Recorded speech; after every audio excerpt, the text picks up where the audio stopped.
The idea that whatever you believe about the world becomes true for the world.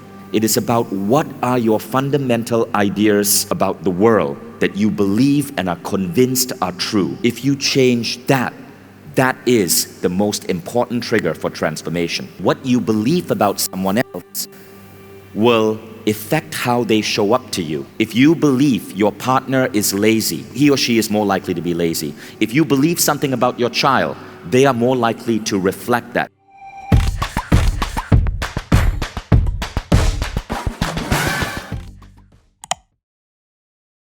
Yesterday, there were two really big topics that I covered with you guys. And one of those topics was the idea of growth mindset. The idea of living with a deliberate intention to continuously grow.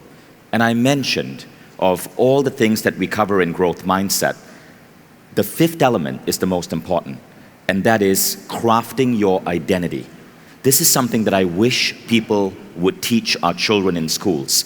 The idea that whatever you believe about the world becomes true for the world. Do you remember that story with Sarah Madani yesterday? Sarah spoke about how a eating disorder that she had was healed in a 1-hour hypnotherapy session with Marissa Peer. Now what's going on in a situation like that is that hypnotherapy is going into your subconscious and making you believe something new about the world. What you believe about the world often becomes what is true for the world. In my book, The Buddha and the Badass, I call this the act of identity shifting. So what we're going to do here is I'm going to teach you how to self-hypnotize yourself. You're going to learn a protocol in this presentation to craft new identities for yourself related to health or wellness or experiencing life with ease.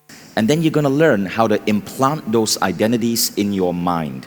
And the implantation process is so fast, so quick, so easy, even though it sounds so disturbing when I say implantation process, that you are going to see results really fast.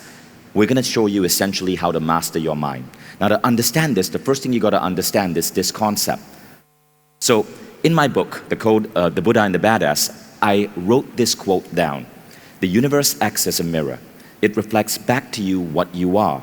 The miracle of this is that you can shift your identity and the world will obey. The universe will not give you what you want, but will reflect back to you who you are. Now let me explain further. This idea came because around 2019 in May, we were hosting a big Mindvalley event in Portugal. It's called A-Fest. And one of the speakers who was on stage then was this amazing man, Reverend Michael Beckwith. So we were having breakfast one morning, just discussing how the day was going to unfold. And Michael Beckwith is the individual who has been in more documentary films than any other teacher of wisdom. He was also in the movie The Secret. So I said, Michael, it's been 20 years since that movie, That Secret. Given everything you've learned right now, would you teach anything differently? And he said, absolutely, Vishen. I would teach that the law of attraction is incomplete. In fact, the law of attraction is actually probably not going to work for most people. And Beckwith went on to say this, the more important thing is the law of resonance. The universe will not give you what you want. It will reflect back to you who you are. What this means is that what you believe to be true about yourself will be reflected back to you by the universe. Now, we're going to put this aside for a second, and I'm going to go into how we grow. And then we're going to come back to the law of resonance, and you're going to see how this connects. So we grow in terms of transformational theory through two things. We grow by shifting our models of reality. So our models are what we believe about the world. So somebody who believes that the world is painful and tough will experience a world that's painful and tough. You believe in a world of abundance, you will experience abundance.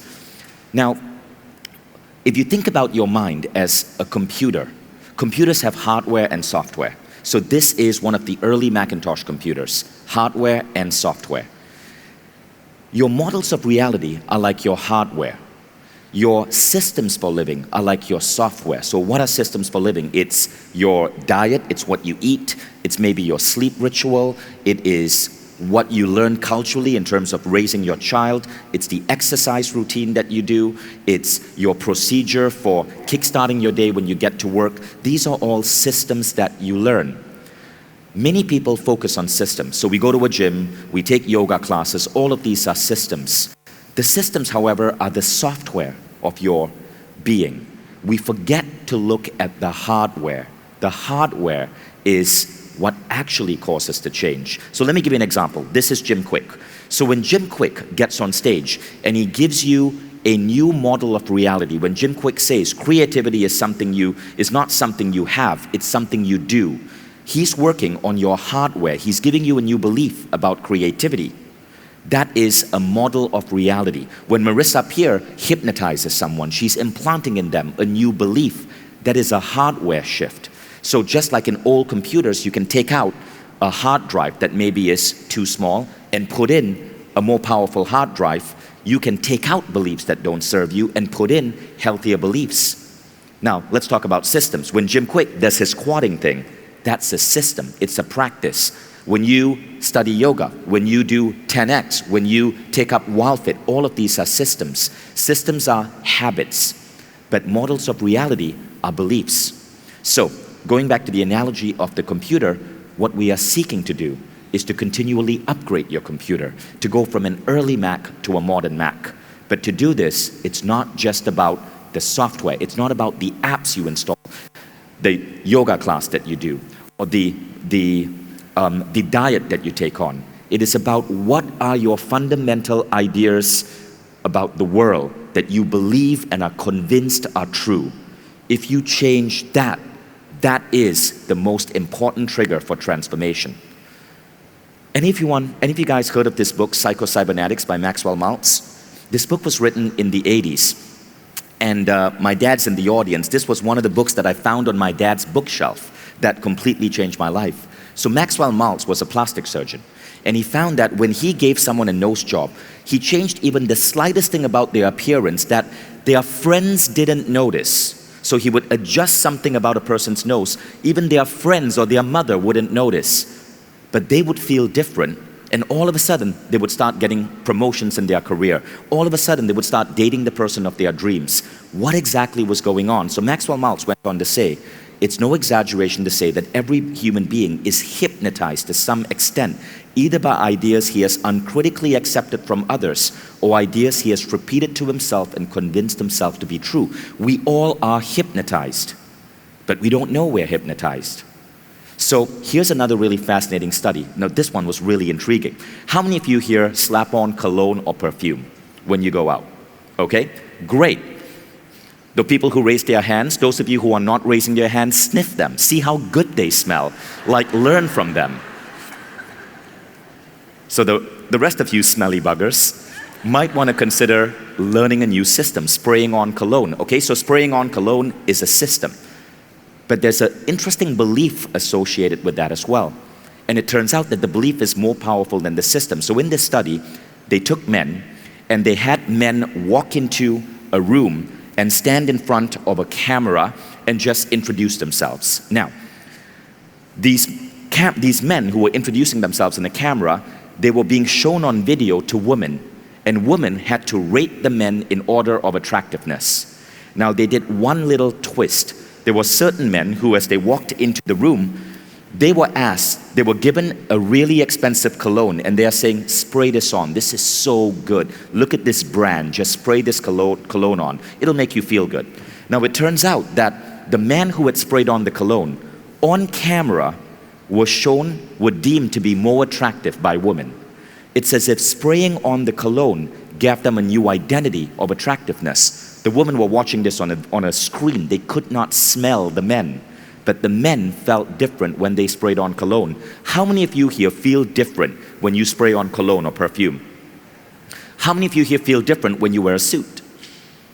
This is why I wear suits. I just found that I perform better when I'm training or in a business setting when I wear suits. These little things change our beliefs. Even though someone may not be able to smell your cologne, there are subtle things that you're doing differently that cause them to deem you as more attractive. The belief, however, the model of reality is more powerful than the actual system, which is the act of spraying on. So, anyone of you read the book Sapiens by Yuval Harari?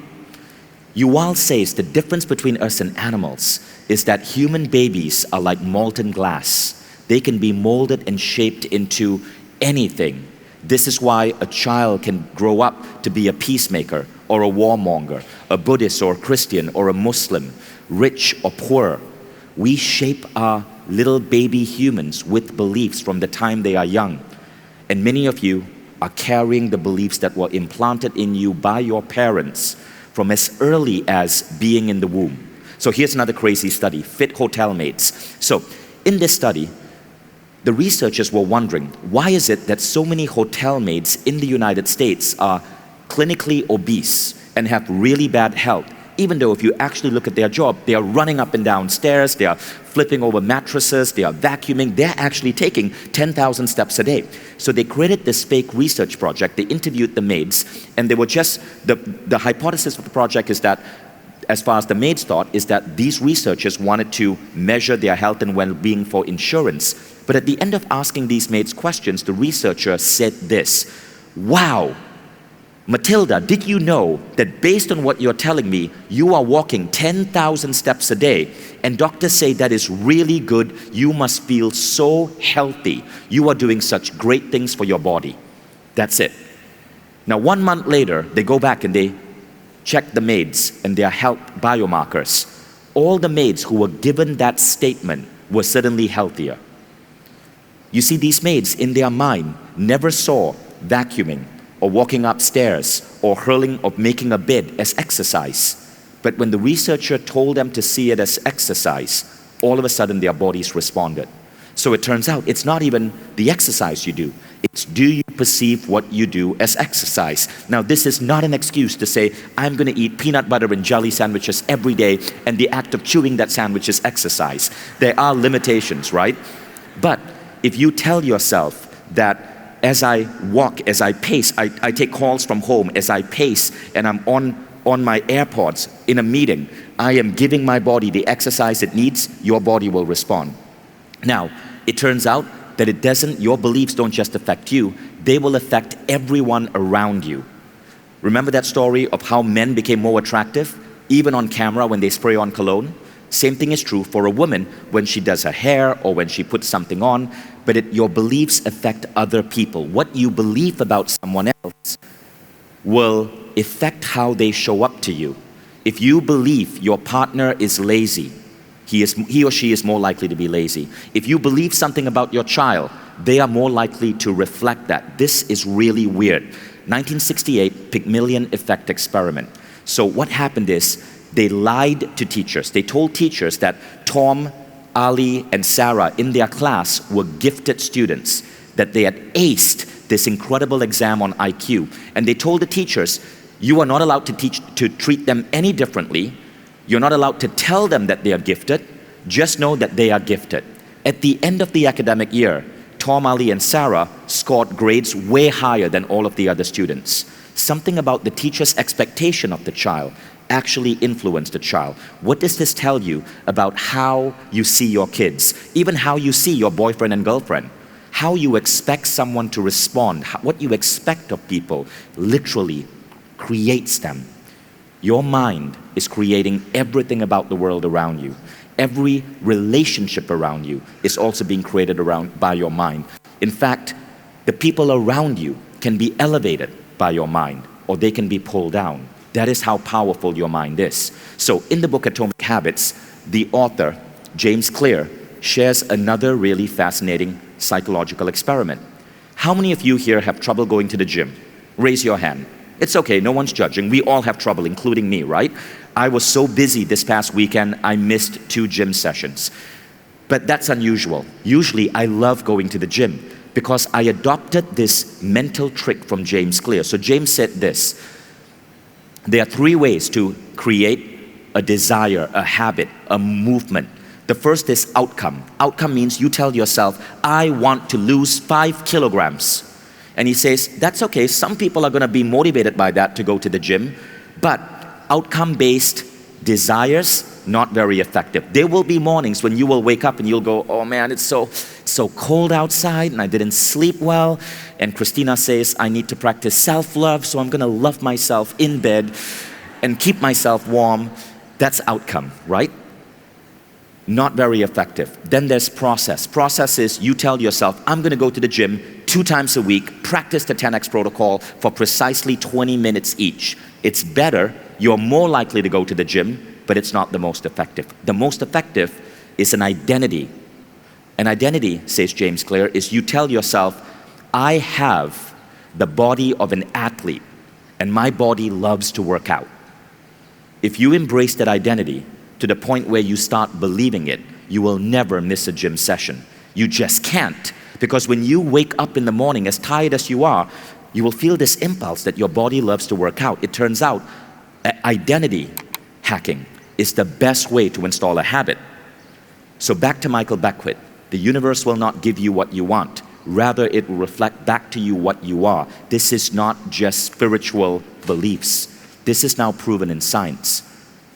As James Clear mentioned, identity hacking is the best way to create any type of behavior. So, I want to share with you 7 identities that I believe we need to take on. 7 enhanced models of reality that if you walk out of this door today, your entire life will change. Are you guys ready? So the first one is this, Bliss-cipline. Bliss-cipline is the idea that you do better when you're happy. So if you're having a stressful day and if you're feeling a little bit sad, don't pour yourself back into work. Do something to elevate happiness. There's a lot of research right now that says that happiness fuels productivity. Salespeople sell 55% better when they're happy. Doctors are 19% better at diagnoses when they're happy. There's a remarkable book on this called The Happiness Advantage. Bliss-cipline is the discipline that your bliss is the most important thing.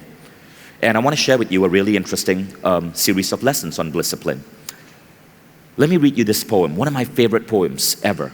I was early taught to work as well as play. My life has been one long happy holiday, full of work, full of play. I dropped the worry on the way, and God was good to me every day. This poem sounds like it was written by a 19-year-old. It's super simplistic, seems very innocent, right? Life was being one long happy holiday. Really, really, your life has always been a happy holiday, full of work and full of play. This guy sounds like he's just not the most productive person you want to hire in your company. Never worried, dropped the worry along the way. God was good to me every day. Seriously, believing in God, that's like 19th century. But it turns out this poem was actually written by John D. Rockefeller, the richest man who ever lived in the last 150 years, richer even than Elon Musk. He wrote this poem at 86. You see, we think that hard work, that hustle, that the grind is what it takes to be successful. John D. Rockefeller didn't. Look at his words. He had the right beliefs about reality. Work and play, equally important. Drop the worry, because God has your back. The theory of the benevolent universe. So what you believe about the world is going to gift you. Now, this is a lesson I learned recently when I was interviewing Mustafa Salamer, who lives here in Dubai. So he is one of only 20 people in the world who has skied to the North and South Pole and climbed all 7 of the tallest mountains on the 7 continents. Right? Maria came very close, but Muhammad Salamer is one of 20 who did that. And I asked him, you know, he's almost died so many times, and I said, when you're pushing yourself in these uncomfortable situations, in the sheer cold and the agony of a blizzard, what keeps you going? And he said, bliss. When I look at where I am, I look at the pain, the fierceness of nature, and I just feel happiness in there. I learned that from my Sufi training. See happiness in everything you do.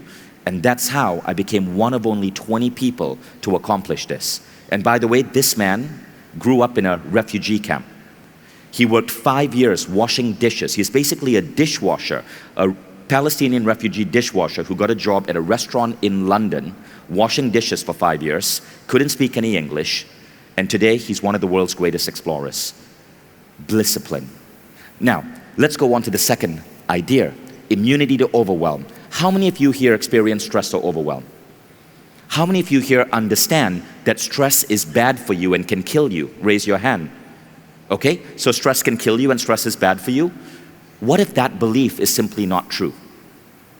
There's a TED Talk by Kelly McGonigal where she shares a really interesting set of research. It turns out if you believe stress is going to kill you, your body will experience negative health effects of stress. But if you believe stress is not going to hurt your body, you do not experience any negative health effects of stress. Stress is a complete mental construct that you are making up. You can be trained. You can be trained to completely be immune to overwhelm. You can be trained to elevate your stress response. It's literally easier than you think.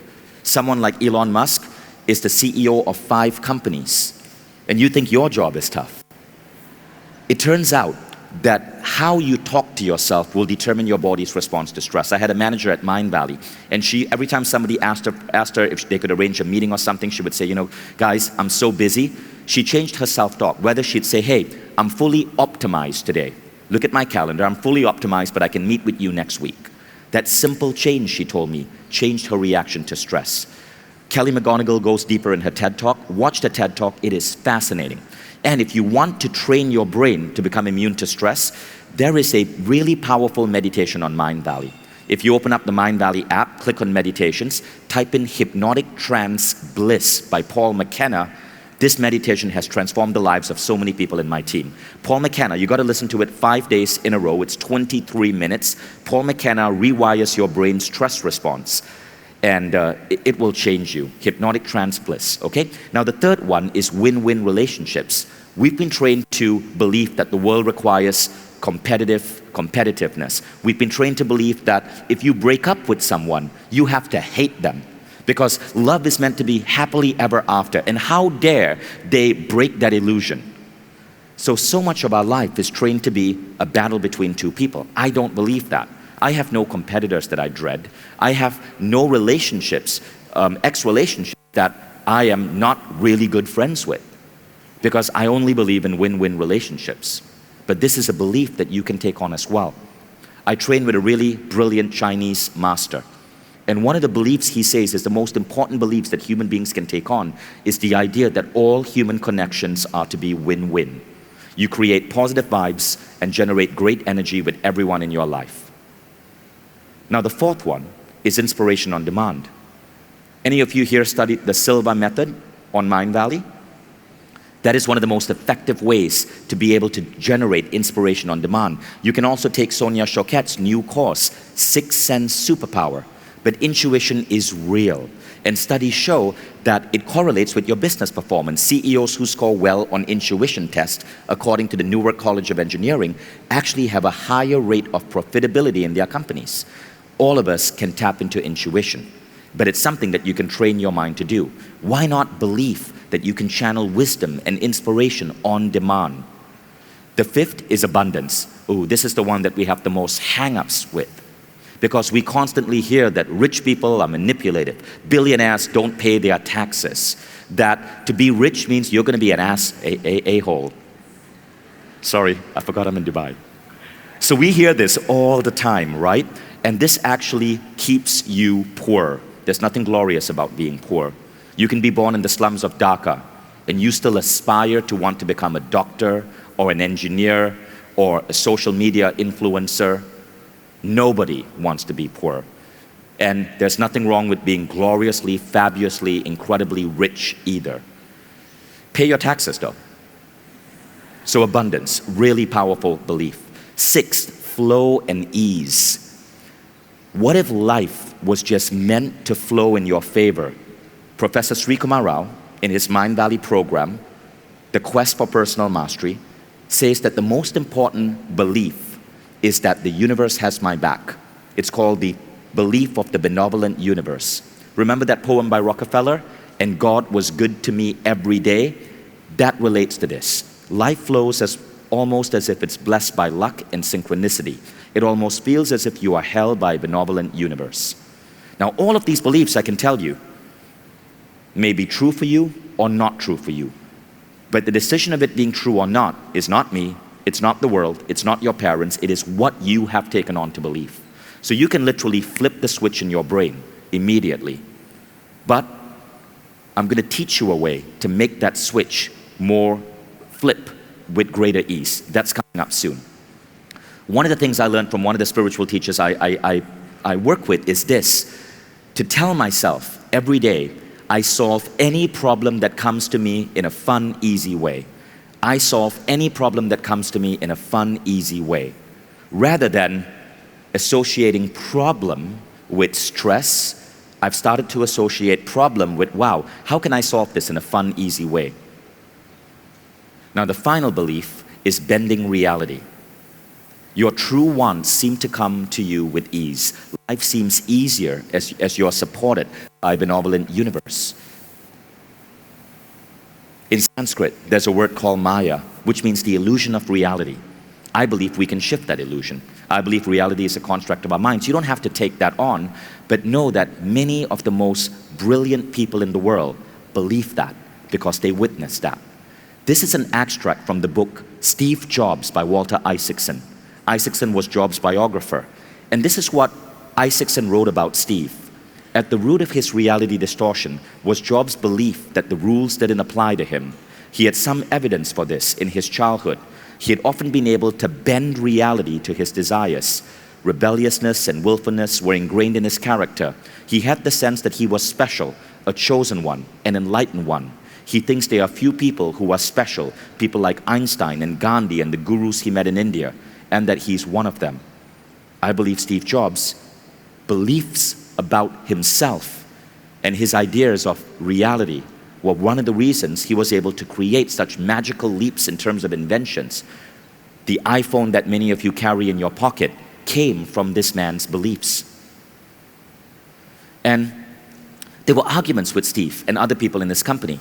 In one situation, Steve's former boss said, they had a debate. So Steve worked for Bushnell, who was the founder of Atari, and they had a debate on whether things in the world were determined or programmed. If we had perfect information, we could predict people's actions, but Steve felt the opposite. That outlook with his faith in his power of the will, that outlook accorded with his faith in the power of the will to bend reality. From an early age, Steve Jobs, who had studied in India, whose favorite book in the world was Paramahansa Yogananda's Autobiography of a Yogi, believed that reality was an illusion. By the way, do you know that when Steve died, there was only one book on his iPad, according to Isaacson. It was Autobiography of a Yogi. At his funeral, everybody got a gift bag with that book. Bill Gates walked out with Autobiography of a Yogi. If you read that book is about the idea that the yogic mind can bend reality, and everything we think is true in the world is nothing more than an illusion. Read that, and maybe you'll start to understand how Steve Jobs became probably the greatest inventor CEO of the last 100 years. So remember this, outside the rules of physics, all other rules are illusions that you have chosen to believe. You can smash the ones that no longer serve you. Are you guys ready to now start smashing them? So here's how to hypnotize yourself. It has to do with the power of questions. Now, this technique comes from this Mindvalley teacher called Christy Marie Sheldon. Christy Marie Sheldon is a mystic. She goes into her own spaces and she doesn't want to be reached on email or WhatsApp, so it's harder for us to get us on stage. But in 2015, I got her on stage, and her program, Unlimited Abundance, is available for all of you on Mindvalley membership. It is a remarkable program that removes all your beliefs that hold you back from wealth. So I recorded this video with Christy one day, and I forgot about it. This was around January 2015. But I want you to pay attention to what she's saying because there's so much wisdom in this video. It's just 2 minutes, 50 seconds. Hey there, this is Christy Marie Sheldon. Thank you so much for joining this community and bringing your positivity. I enjoy helping others, and today I thought I would share a quick tip that I use, and I teach my clients and friends the same technique. So let me ask you this question. How many of you have ever thought any of these questions? Have you ever thought, how come I'm always broke? Or how come my life stinks so much today? Or how did I get so many bills? Or how come I'm the only one that does anything around here? Or on a personal level, maybe you've asked inside yourself, how come my friends or my maid or my family isn't around for me when I need them? Well, can I share with you a secret? Those type of questions are stopping you from getting what you desire. They are blocks to your personal and financial freedom. They are stripping away, just literally deleting your manifestation powers. How? Well, let me give you an example. I want you to think for a moment of a pink elephant. Okay. Now, what did you think when I asked that question? You know, obviously, I told you to think of a pink elephant. What popped into your head was pink elephant. So when you ask the type of questions that I mentioned before, like why am I broke, or why does my life stink so much today, you're basically sticking your head into negative, no-win, unhealthy, lower vibration energy. And the universe will only answer you back with all the reasons why you're broke or why you're stuck. It will say to you, hey, here you go, Stephanie, or here you go, John. I will keep showing you all the reasons why your life stinks today and why you have so many bills. So you're probably thinking, why in the heck would the universe torture me like that?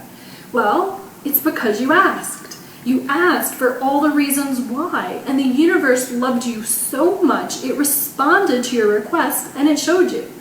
So my tip for the day is to ask a lofty question. What's a lofty question, you're probably thinking? Well, a lofty question is a question that skyrockets you, it lifts you, and it skyrockets the universe into positively manifesting your dream. It's an action-oriented question. Ponder this type of question for a minute. Why do I have more money than I need? Or why do I have more than enough money to pay my bills, save money, and have some left over to have some fun with? That's a cool question. Can you see what would happen to your focus? If you're thinking of ideas that generate more money than you need, abundance and more than enough, and that kind of energy is what's going to fall in your lap. You see, the universe loves you so much, it will support you and answer your questions. Ask and it is given. So try asking some lofty questions today and see what type of things you start to focus on. Try this lofty question on for size. Why is my life so amazing? It exceeds all my expectations. Or how about this lofty question? What's the $1 million idea that I can manifest into my life today? Or how about this lofty question? How can the universe give me more than enough help than I ever thought possible? Or how about this one? What kind of person can I become that will amaze the world? Okay, that's my tip for the day. Have some fun. Share your lofty questions and what happened for you on this website. And let us know what happened. Many blessings to you, and thanks for sharing in this community. So that video was posted on the Mindvalley YouTube channel in January 2015, right? And I basically filmed that with my iPhone when I was visiting Christy, but it didn't sink in, it didn't register. About 1 year later, I remember, I turned 40, and I woke up that day, I looked in the mirror, and I realized I'd failed all of my health goals. So this was January 2016. And somehow, on that particular day, I was just analyzing our YouTube channel, and I see this video, and I click play, and I go, wow, this is kind of interesting. Let me try this. So I composed these 3 lofty questions, and in the morning when I was doing my 6th phase, in phase 4, I would repeat these 3 lofty questions to myself. Why do I have the fit muscular body of an athlete? Why does my body heal and rejuvenate itself as I sleep? Why is my body getting younger and younger every year? Now, I'd been going to the gym, I'd hired a personal trainer, I'd been on diets for the last decade from 30 to 40, but I couldn't lose the excess belly fat. I couldn't stop myself from getting a dad bod. I tried all of these different things, nothing was working. What I'm going to share next blew me away, and this is why I'm so excited about lofty questions. Within 3 weeks of repeating these questions to myself, I'm at an event in Costa Rica, and I bump into Eric Edmeades, who offers to put me on his program called WildFit. Back then, WildFit was just something he did for his friends. In 90 days, my body transformed. 2 months later, I bump into Lorenzo Delano, who is the researcher in Mindvalley who developed 10X. And I had no idea that Lorenzo had this whole bodybuilding philosophy. And he ended up training me. And 6 months from then, my body changes again. For a decade, I was trying to just get healthy with no results. When I started implanting these lofty questions, not only did my body respond better, but I started bumping into the right people in the right circumstance. This is why I believe that our mind is not just affecting our body. These questions are not just letting your body know that it needs to heal. I believe these questions will literally also influence the people who come into your life, the conversations you have, the books you discover. Now, I don't know if this is the brain's reticular activating system, so it's making our brain more aware of pattern recognition, so I'm more alert when I see Eric at meets, or it's manifesting. We don't have to worry about that. We don't have to understand how an iPhone works to be able to use that iPhone. This is what happened to my body in a relatively short amount of time. My body physically transformed. I just did an age test called glycan age. I'm 47 years old. I have the body health of a 20-year-old. I have no illnesses, no allergies, no prescription medicine. And all of you can do this as well. Marissa demonstrated yesterday. Like, we did not know that Sarah healed her eating disorder until just before going on stage, Sarah told me, Vishen, the most amazing thing happened. Today I ate potatoes and carbs for the first time, and nothing happened. I didn't have to vomit. Your bodies can respond dramatically to the identity that you have chosen to take on. Diets don't work. 1% of diets work. 99% do not work because diets do not work on identity. WildFit does. WildFit is based on behavioral change dynamics. It's shifting your identity. 10X is based on behavioral change dynamics. But these are examples of lofty questions you can create for yourself. Feel free to take a picture of that, okay? Now, let's go on further. Let's craft a lofty question for all of those 7 fundamental identity beliefs. Are you guys ready? Now, before we do this, let me explain why lofty questions work. In the early 80s, Jose Silva, as he was developing the Silva Method, already found that affirmations do not work. If you tell yourself, I only eat healthy foods, there's a voice at the back of your head that's going to go, no you don't. You ate that pizza 1 week ago, fatso. We always doubt ourselves, right?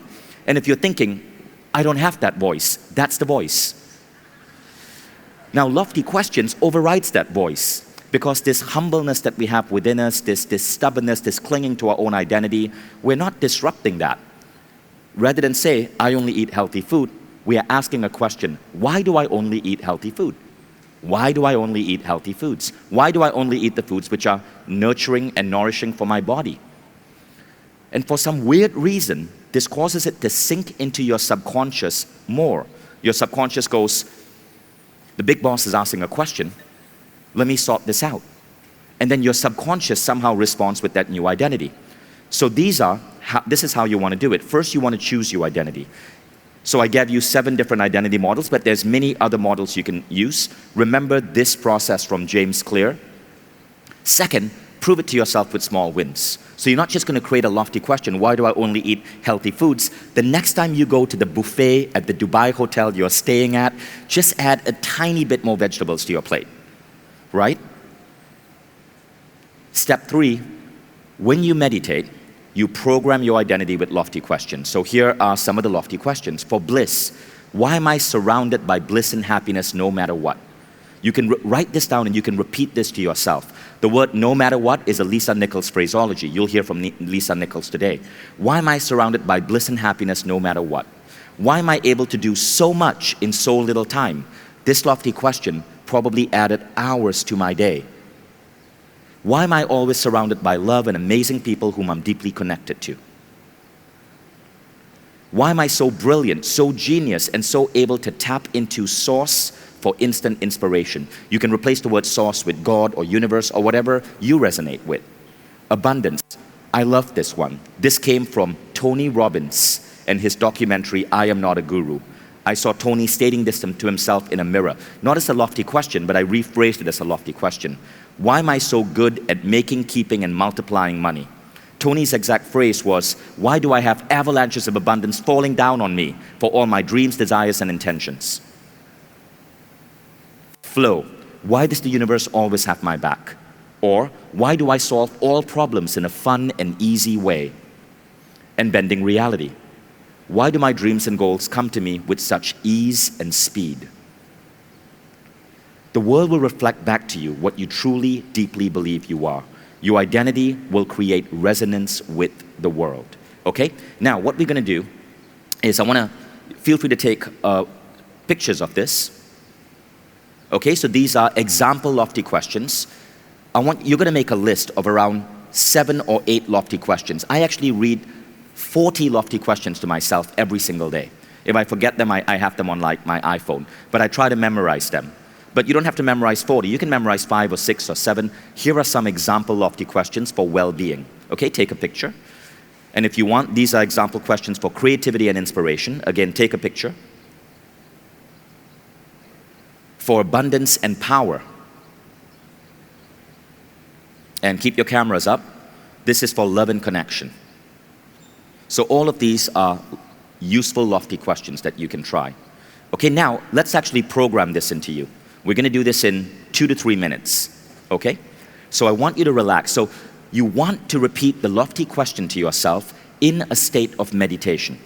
When you're at the alpha or relaxed level of mind, you are able to better program your subconscious. Now, yes, you can repeat this to yourself anytime, but it's better when you're relaxed. Notice a hypnotist relaxes you. So where are you relaxed? Maybe when you're sitting in front of a warm fire, when you're meditating, when you're in prayer to God, when you are taking a shower. All of these moments are great moments to repeat lofty questions. For now, we're going to do it in a short meditative state. Close your eyes. Beautiful meditation music, please. I'm going to count from 10 to 1. On each descending number, you are going to feel yourself relax and sink deeper and deeper into a level of meditation. 10, 9, 8, deeper and deeper. 7, 6, deeper and deeper. 5, 4, 3, 2, 1. You're now in a deep, relaxed state of mind, deeper than before. I'm going to repeat 7 lofty questions for yourself. You don't have to do anything or visualize anything. As you hear my voice say these questions, repeat it in your voice for your mind. Why am I surrounded by bliss and happiness no matter what?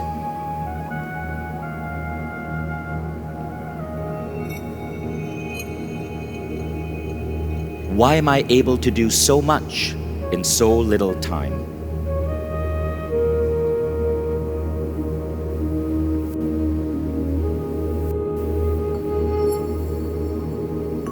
Why am I always surrounded by love and amazing people whom I'm deeply connected to?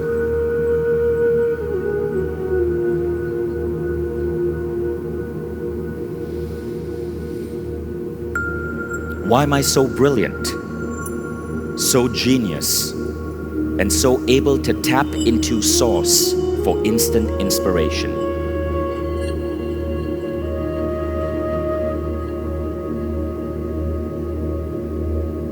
Why am I so good at making, keeping, and multiplying money?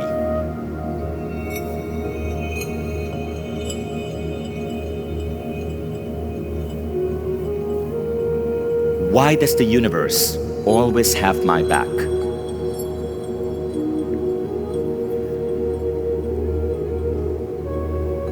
Why do my dreams and goals come to me with such ease and speed?